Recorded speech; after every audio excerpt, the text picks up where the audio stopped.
এই দেখ মাটি দিয়ে কি করে মূর্তি বানাতে হয়। পুটি, তোকে বানালাম একদম তোর মতো, তাই না? একটা আমার মতো করে দাও না দাদু। আরে দেবো দেবো, সবারই একটা করে মূর্তি বানিয়ে দেবো। বলি বাজারে কে যাবে? হ্যাঁ, আকাশের দিকে তাকিয়ে দেখেছো সূর্য কোথায় উঠেছে? তা সেটা মিষ্টি করে বললে কি হতো? এত ঝাঁঝ কেন গলায়? সাধে কি ঝাঁঝ আসে? বড় দুঃখে আসে, দুঃখে।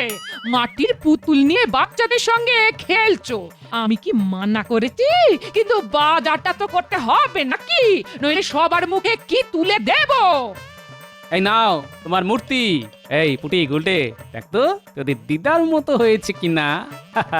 হ্যাঁ গো, একেবারে দিদা। এই পুতুলটা দিদা তুমি কিন্তু ঘরে রেখে দিও। পুতুল নয় রে, মূর্তি।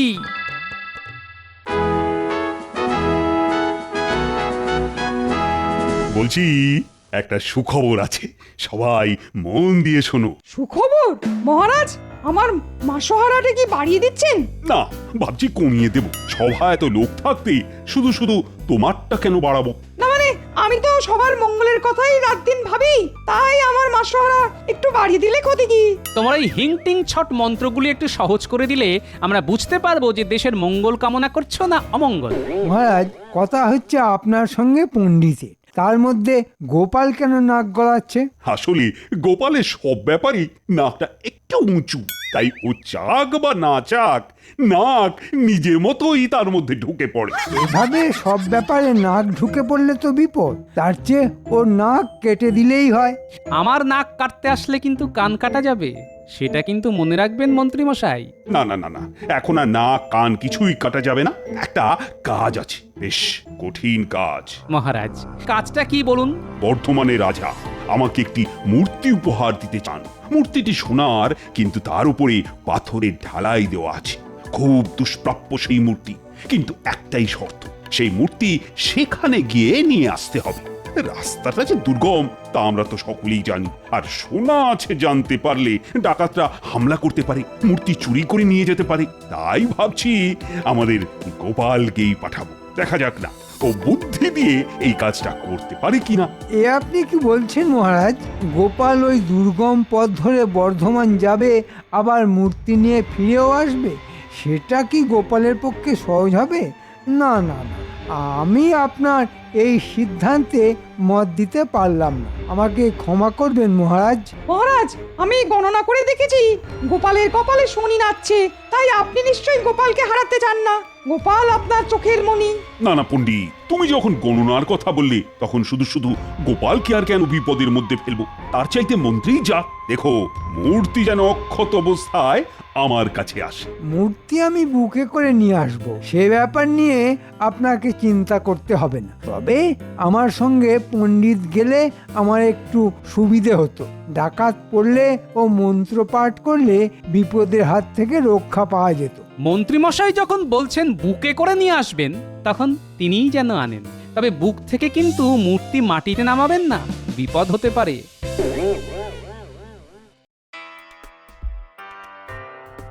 একটা পুতুল নিয়ে আসতে আপনি যাচ্ছেন? আচ্ছা, এটা কি মহারাজের ন্যায্য কাজ হলো? আপনি একটা রাজ্যের মন্ত্রী। না না না না না, এই কাজটা আপনি আমাদের দিতে পারতেন, তা না আপনি নিজেই যাচ্ছেন। তোদের পাঠাবো? আমি কি পাগল হয়ে গেছি? হ্যাঁ, ওটা পুতুল নয় রে, খাঁটি সোনার, উপরে পাথর ঢালাই করে সোনাটাকে লুকিয়ে রাখা আছে, বুঝলে? তা আমাদের কি করতে হবে? বর্ধমানের মহারাজ বাক্সের ভিতরে করে তাহেরপুর পর্যন্ত পৌঁছে দেবে, তারপর তার লেঠেনরা চলে যাবে, সেখান থেকে আমরা নিয়ে আসব। তারপর লেটেলরা চলে গেলে ওই ভিতরের সোনার মূর্তি আমরা চুরি করে নিয়ে নেব। এই তো, এটা এমন কি কঠিন কাজ, খুব পারবো। তবে আমাদের যদিও সোনার উপর কোনো লোভ নেই, তাই মূর্তিটা আপনি নিয়ে নেবেন। তবে আগে আমাদের মোহরগুলো যদি দিয়ে দেন তবে ভালো হয়। মোহরের ওপর এত লোভ থাকা ভালো নয়, লোভে পাপ, পাপে মৃত্যু, বুঝেছিস? বিজ্ঞানী, তাহলে বিষয়টা বুঝতে পারলেন? তার বুঝবো না, ওই মূর্তি কি আর ভেবেছো মহারাজ হাতে পাবেন? কখনোই না। বিষয়টা নিয়ে খুব দুশ্চিন্তায় পড়েছি। তাহলে কি উপায় গোপাল? ব্যাটা আবার পণ্ডিতটাকেও সঙ্গে করে নিয়ে যাচ্ছে। ঘটনাচক্র খুব একটা সুবিধা ঠেকছে না গোপাল। আচ্ছা বিজ্ঞানী, এমন কোনো আঠা কি তৈরি করা যায় যা চামড়া আর পাথরকে জোড়া লাগাতে পারে, এমন ভাবে যা কখনো আলাদা করা যাবে না, চামড়া না কাটা পর্যন্ত? হ্যাঁ, সেটা সম্ভব। ওই গালা, গদ আর বেশ কিছু শিকড় বাকড় একসঙ্গে পেটে নিলে যে আঠা তৈরি হবে তার কোনোদিনও আলাদা করা যাবে না। সেখানে চামড়ার না কাটা পর্যন্ত আঠার হাত থেকে নিস্তার নেই। তা তোমার লাগবে? এই আঠা যদি তৈরি করে দিতে পারেন তো খুব ভালো হয়। তা এটা আবার কোনো কাজ নাকি? আমি আজ রাতেই তৈরি করে রাখবো, তুমি ভোরে এসে নিয়ে যেও। হ্যাঁ।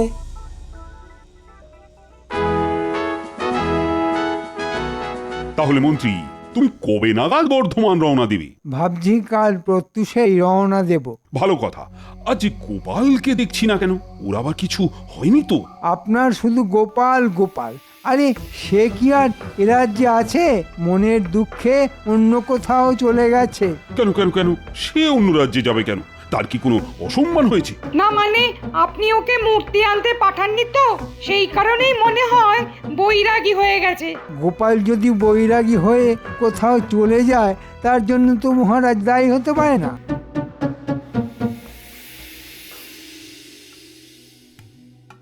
কাউকে কিচ্ছু জানিয়ে আসেনি, খুব ভালো কাজ করেছি।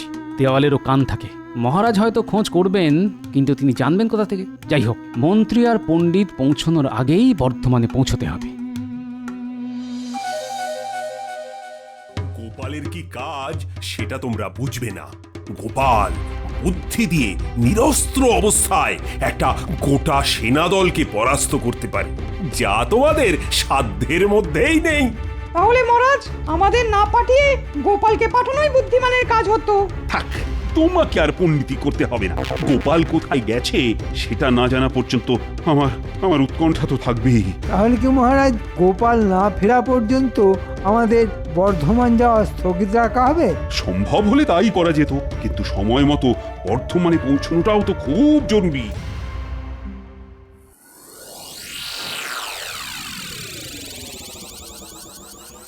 ওরে পুটি, গুলটে, ন্যাপলা, বলি একবার আয় তো। তোদের দাদু যে সকাল থেকে কোথায় গেছে তার কোনো খবর নেই রে। আমাদের ডাকছো কেন গো দিদা? বলি ডাকছি কি আর সাধে রে? তোর দাদু যে সেই শেষ রাতে কোথায় বেরিয়ে গেল, এখনো ফিরলো না তো। নিশ্চয়ই কোনো কাজে বেরিয়েছে, হয়তো মহারাজ কোথাও পাঠিয়েছেন। দাদু কাল বলছিল বিজ্ঞানীর বাড়ি গিয়েছিল কি একটা জরুরি কাজে। বলি জানা বাবা, বিজ্ঞানী মশাইকে একবার জিজ্ঞেস করে আয় তো তোদের দাদু কোথায় আছে তা জানেন কি না। হ্যাঁ, মনে হয় ওখান থেকেই খোঁজ পাওয়া যাবে। যা একটা আঠা গোপালকে বানিয়ে দিয়েছি না, একবার যা হাত দেবে তাকে আর সেই হাত খুলতে হবে না, কেটে তবে খুলতে পারবে। আরে তোমরা নিশ্চয়ই দাদু কোথায় গেছে জানতে এসেছো? হ্যাঁ বিজ্ঞানী মশাই। কোথায় গেছে তা আমি জানি, কিন্তু এই কথাটা তোমাদের বলা যাবে না। দিদাকে গিয়ে বলো যে তিনি খুব একটা জরুরি রাজকার্যে গেছেন, ফিরে আসতে দেরি হবে, তাকে চিন্তা করতে বারণ করো।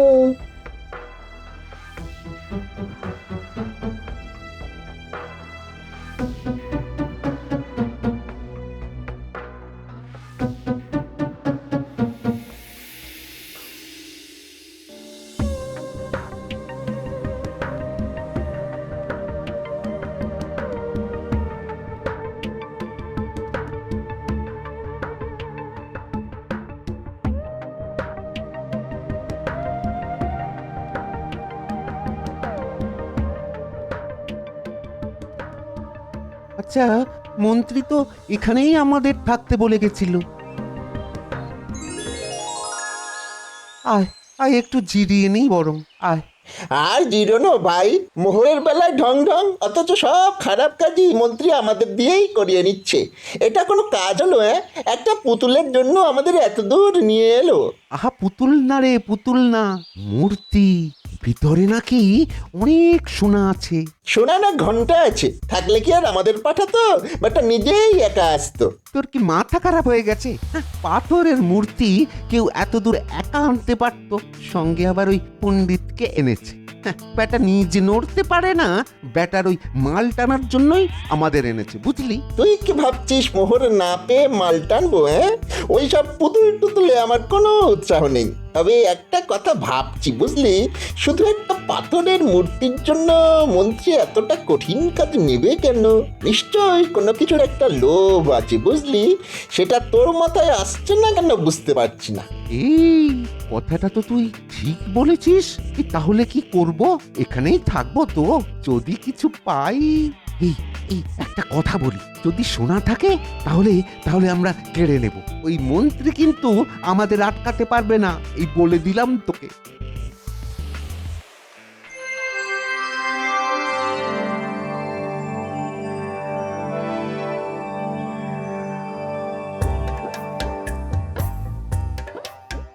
আরে গোপাল, মহারাজ কৃষ্ণচন্দ্র তোমাকে পাঠিয়েছেন, এই খুব ভালো করেছেন। এই বুদ্ধি করে নিয়ে যেতে হবে কিন্তু, বুঝেছো?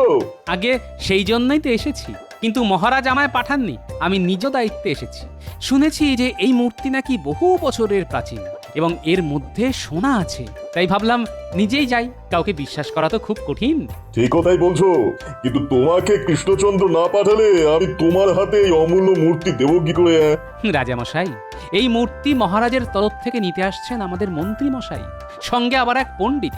কিন্তু সত্যি বলতে কি, আমি এই দুজনের কাউকেই ঠিক বিশ্বাস করতে পারি না, তাই মূর্তিকে এমন ভাবে সুরক্ষিত রাখতে চাই যাতে চুরি না হয়। বেশ করেছো, এই তো চাই। আমাদের দেশের এইসব অমূল্য মূর্তি যদি চুরি হয়ে যায়, তবে এই দেশের ঐতিহ্য নষ্ট হয়ে যাবে। বলো বলো, কিভাবে মূর্তি তুমি সুরক্ষিত রাখবে, বলো আমায়। রাজামশাই, সে ব্যাপারে কোনো প্রশ্ন করলে আমি খুব বিব্রত বোধ করব। আসলে খুব গোপনীয়তার মধ্যে এই কাজটা করতে চাই। শুধু দুই একটা অনুরোধ কি আপনি রাখবেন? রাখার মতো হলে নিশ্চয়ই রাখবো, বলো কি বলতে চাও। প্রথমত, আমি যে এসেছি সেটা আপনি কাউকে বলবেন না, বিশেষ করে মন্ত্রী আর পণ্ডিতকে। দ্বিতীয়ত, এক রাতের জন্য মূর্তি বিশ্বাস করে আমাকে দিতে হবে। খুব গোপনে আমি এই কাজটা করতে চাই, কেউ যেন সাক্ষী না থাকে। অন্য কেউ হলে আমি অনুমতি দিতাম না, কিন্তু তোমার কথা আলাদা, তাই ইচ্ছে করলে তোমার ঘরে এই মূর্তি তুমি নিয়ে যেতে পারো। আরেকটা অনুরোধ ছিল, মন্ত্রীকে এই মূর্তি হাতে দেবেন না, কোনো মাটির পাত্রে ঢাকা দিয়ে দেবেন। বলে দেবেন যেন রাস্তায় খুলে না দেখে। এটা বলে দিলে তো ওরা নিশ্চিতভাবে খুলে দেখবেই। আমি তো সেটাই চাই মহারাজ।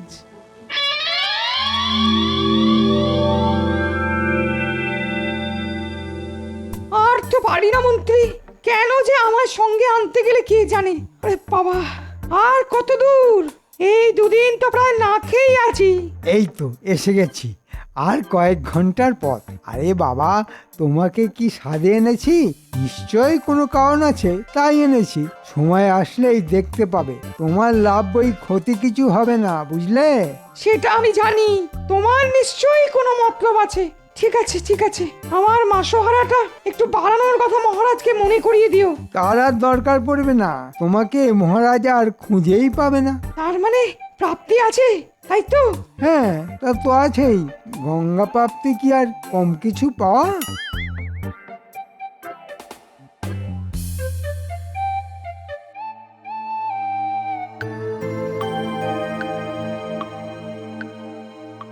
আহা, কি সুন্দর এই মূর্তি!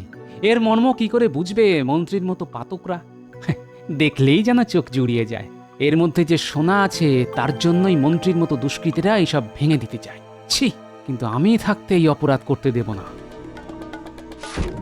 এই আমি আঠা লাগালাম ভালো করে, যে একে ছোঁবে তার শরীর থেকে মূর্তি আর খোলা যাবে না। যাক, আমার কাজ আপাতত এখানেই শেষ। কাল আবার দেখা যাবে কি থেকে কি হয়।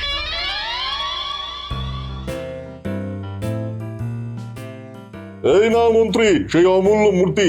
এটি যেন অক্ষত দেহে মহারাজ কৃষ্ণচন্দ্রের হাতে পৌঁছায়। আর একটা কথা, এই ডালার মধ্যেই রাখা আছে মূর্তি। হ্যাঁ, রাস্তায় যেন কেউ না খোলে, এটা আমার আদেশ। আপনার আদেশ শিরোধার্য, এর কোনো অন্যতা হবে না। না হলেই ভালো, এই মূর্তি যেন তোমাদের মহারাজই প্রথম দেখেন, তারপর অন্যরা। নিশ্চয়ই রাজামশাই। ব্যাপার বলতো?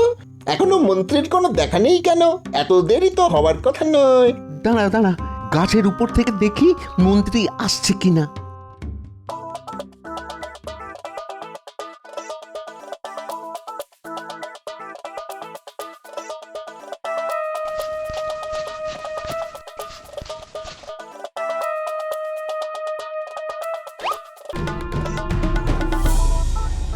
আরে সমস্ত রাস্তাটা আমি এই জ্বালা নিয়ে যাব নাকি? তোমার শরীরে কি কোনো দয়া মায়া নেই? থাকলে কি আর তোমায় আনতাম? যে কাজে এসেছো সেটা ভালো করে করো, নইলে এই নির্জন জঙ্গলে তোমায় পুঁতে রেখে দেবো।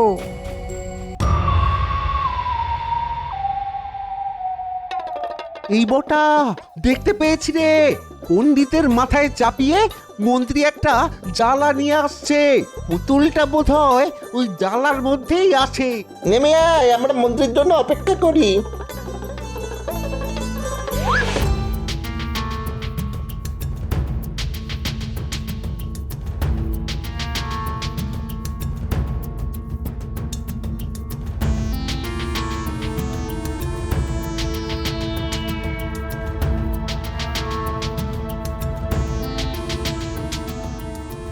মন্ত্রী খুব তাড়াতাড়ি যাচ্ছে, নিশ্চয়ই ওখানে ওর দলবল অপেক্ষা করছে।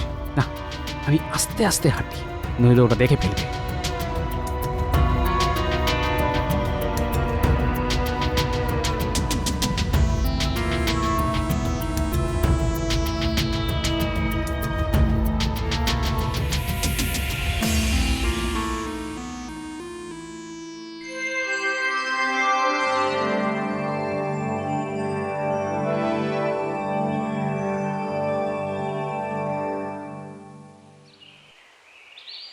সেই কখন থেকে বসে আছি, আপনি আসছেনই না। আমরা তো ভাবলাম বাঘেই হয়তো আপনাকে পকাত করে খেয়ে ফেলেছে। আরে বাঘে খাবে আমাকে?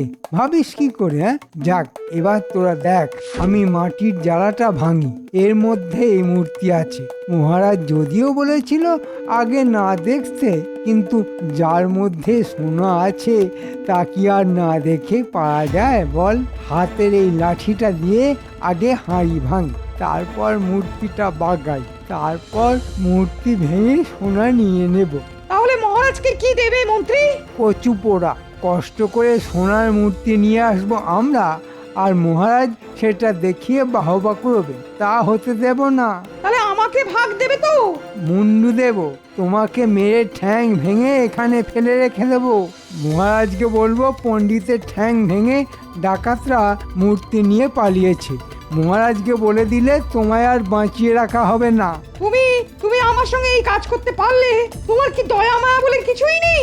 সোনার জন্য আমি নিজেকেও মেরে ফেলতে পারি।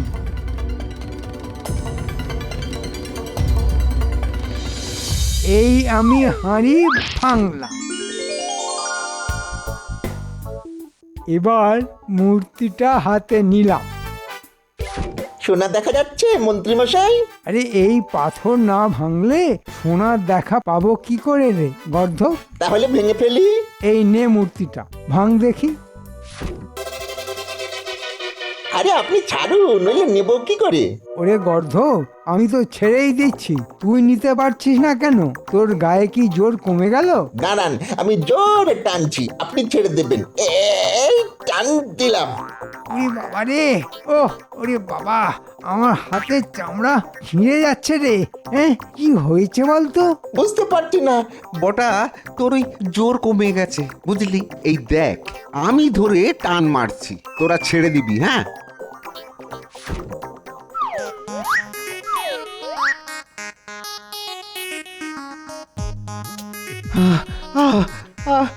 মন্ত্রীমশাই, মন্ত্রীমশাই, এটা মূর্তি নয়, নিশ্চয়ই কোনো ভূত ভর করেছে।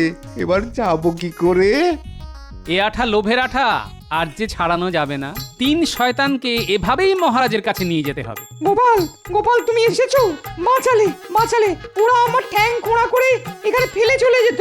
মহারাজকে বলতো ডাকাতরা আমাকে মেরে মূর্তি ডাকাতি করে নিয়ে গেছে।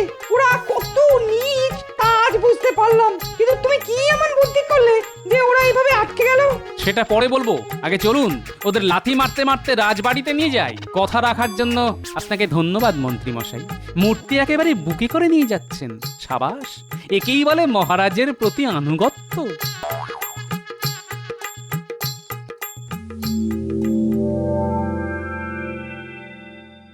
ওহ, এই অসাধ্য কাজটা তুমি কি করে করলে?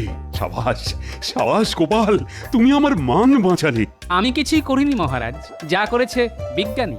এমন আঠা তৈরি করেছে যে এই লোভের আঠা আর উঠবে না। তাহলে মূর্তি হাতে পাও কি করে? আগে এই মূর্তিকে বিজ্ঞানীর দেওয়া ওষুধে স্নান করাতে হবে, তারপর মন্ত্রী আর সাগরেদদের চামড়া কেটে মূর্তি বার করতে হবে। কিন্তু এই কাজটা কে করবে? আপনি ভুলে যাবেন না, আমি নাপিত ছিলাম, ফোঁড়া কেটে আপনার নজরে এসেছিলাম। আমাকে অনুমতি দিলে এই কাজটা খুব আনন্দের সঙ্গেই করব মহারাজ।